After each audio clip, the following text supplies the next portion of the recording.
Okay, we just got 40 inches of snow last night, and here's the motorhome. It's completely buried. Could barely see the tires. The front end's covered. I got 40 inches on the roof. I think it should be all right. Here's the Jeep. It's covered.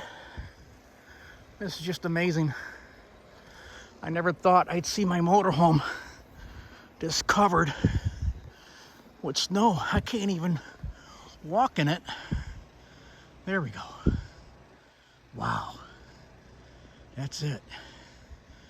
And there's my Liberty. Huh. It's got 40 inches on it too. You can see how much snow we had if you look at the garbage can and the roof. That's it. Now we're heading to Florida the Sunday after Christmas. I got this thing dug out.